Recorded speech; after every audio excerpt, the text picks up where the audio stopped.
hope you all are doing good. Welcome back to my YouTube channel Chemist243. Thank you so much for your great response on my previous video, which was about supercapacitors. But today we are having a slightly shift in our series. Today the topic I am going to describe is related to the education field. This topic is so much important because all the people who are doing master or PhD in the given education department, this topic literally gonna help, because this is the topic you paste on the different AI platform. Of course they're gonna describe better, but when it comes to the presentation, many people confuse because this is somehow a tricky topic and they don't even understand what aspect should need to be covered while presenting this topic. So without any delay, let's start our topic, that is organizational culture and group behavior. Introduction to organizational culture. What basically organizational culture is and how it is affecting the overall education system. Organizational culture refers to the shared values, beliefs, and practices that shape the behavior of any individual within an organization. Any person who is working or who is collaborating in an organization, he contains some sort of culture, belief, and values as well as practices. It is named as the organizational culture. It includes how employees interact with each other and with the stakeholders outside the organization. Basically, it measures the inter and intra organizational behaviors.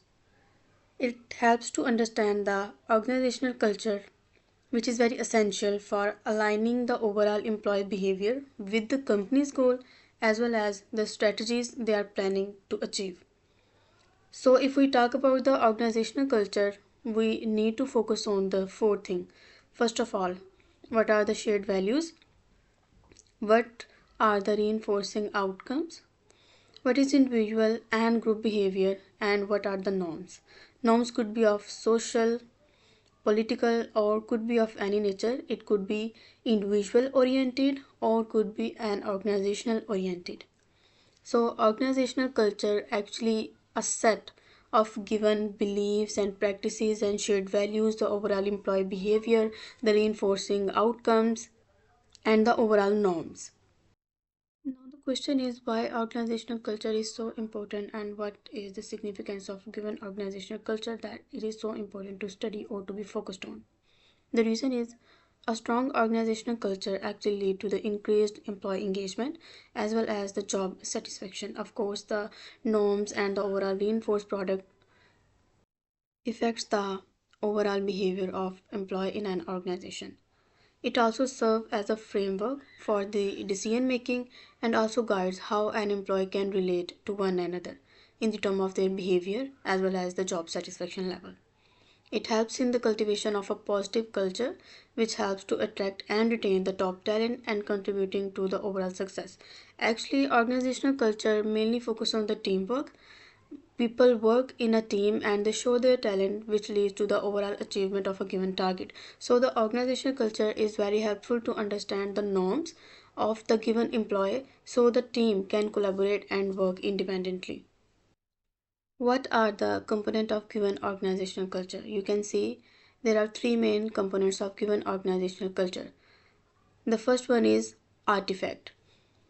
Artifact is basically the outermost layer. You can say the outermost shell of a given organizational culture because it includes all the visible elements. For example, the symbols, the stories, the rituals, and the overall physical layout of any organization or its culture. So, anybody who wants to learn about a given organization, of course, they have to learn the artifacts of this organizational culture. Now, the second part is that is the middle layer is the value of the given organization culture. It includes the shared beliefs about what is important, what things are need to be done and what is not important so we have the opportunity to leave them. The inner or core point of a given organization culture is the assumptions. It includes the deeply ingrained belief about how the world works. So the organizational culture it consists of three main components: the artifacts, the values, and assumptions. And According to my point of view, artifact is important of all because we learn about the stories, the ritual, and the overall physical layout of any organization before we going into the core things. What are the characteristics of a given organizational culture? What are the behaviors or what are the norms or the given reinforced outcome that a culture should adopt is named as the characteristic of a given organizational culture. So it involves the norms that could be social, we already mentioned, political level or the individual level. It includes the overall dominant values. It includes the organizational climate, whether the organization is running in a solo way or they basically dominate in the given society or they prefer to be working in collaboration with the other rival organizations. It also includes the rules of a given employee behavior.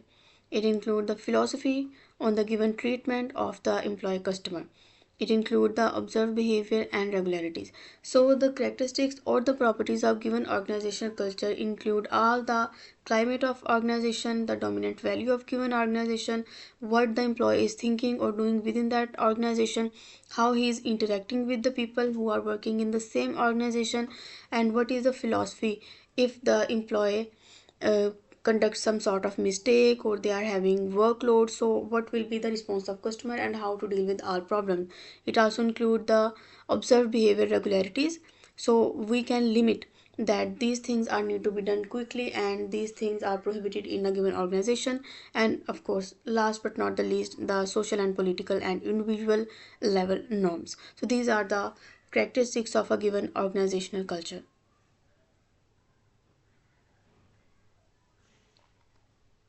Now, what basically the elements of a given organization culture? I think the primary element should include the values, the norms, the symbol, and ritual. And of course, we have already learned about that. Why these things are so important? Because these things define the overall organization's identity. When a person joins an organization, of course, he or she knows nothing about that organization. The physical layout will definitely help that person to learn about that organization. And this physical layout, of course, include the symbols, the ritual, and the overall norms. The second one is the value. Values actually represent what are the core principles that will help the given employer to learn about their behavior. The norms, of course, dictate the people about their acceptable practices that would be dominant and, of course, appreciated given that organization. The symbols and ritual actually reinforce the culture by providing a tangible representations of a given shared beliefs and values. So the organization culture profile should be innovative, aggressive, outcome oriented, stable, people oriented, team oriented, and detail oriented, because we are on the point that so these are the basic elements of a given organizational culture. What is the impact of organizational culture on given group behavior? The organizational culture, of course, significantly affects the overall dynamics of the group and affects how the people work within the team at the given workplace. It also shapes how the given groups can communicate with each other, they can resolve the conflicts with each other, and they can also make the decision collectively. Of course, in organizational culture, we are more focused toward the teamwork, so they have to work together and they have to resolve the given problems together and they have to enhance their decision making power together. In a supportive culture, it encourages the collaboration, but when there is a toxic culture, of course, it will lead to the disengagement and the failure of the overall organization because the team couldn't collaborate or communicate with each other. They are not able to resolve the conflicts with each other and at the organizational level, and they are having very poor decision making. And of course, it will, uh, in fact, disturb the overall organization culture, which is occur due to poor group behavior.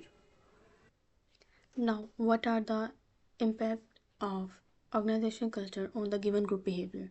The first of all, norms. Why we need to understand the norms are so important because these are the informal rules. They basically provide guidance toward the behavior of an employee in an organization.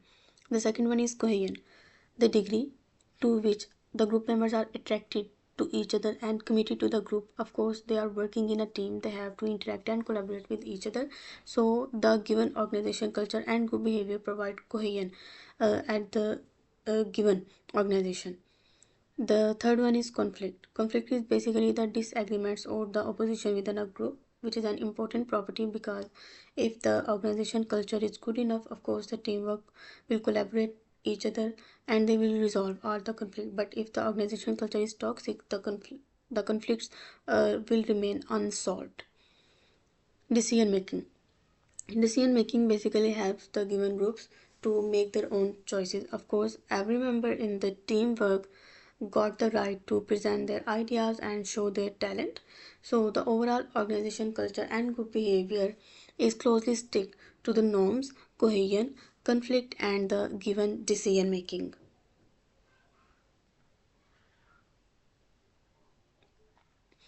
What are the factors that are influencing the overall group behavior? The first one is group size.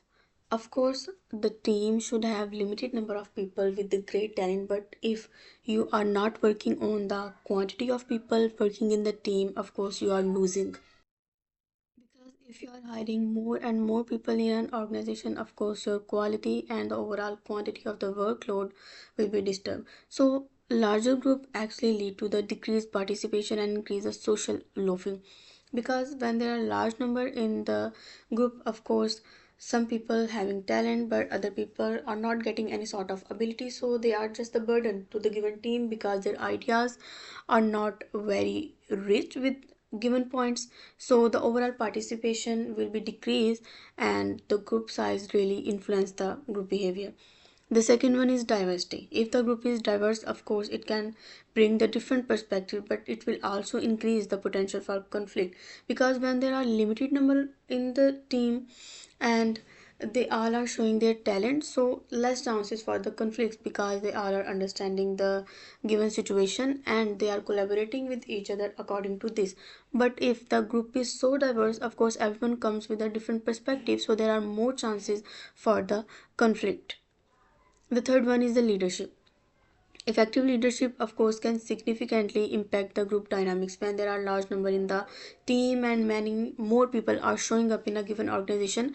The overall ability to lead that group, of course, will be disturbed. You can see in the picture like three people are working in a given organization, although it can be done by a one or two person only. They are coming up with the different perspective, different ideas, and of course this thing will lead to the decreased participation of the overall team members and it will also bring the potential for the conflict. Now, what basically the culture diversity is and how it is linked with the overall group behavior. Diverse organizational cultures, of course, can lead to the richer exchange of ideas and perspective among the group. Of course, we have already learned about that. If there are large number of group in the people, of course, they are coming with different backgrounds, they are having different ideas and different amount of talents. This is named as the culture diversity, but this is not always a positive thing. However, the culture differences can also create misunderstandings and the conflict if not managed properly.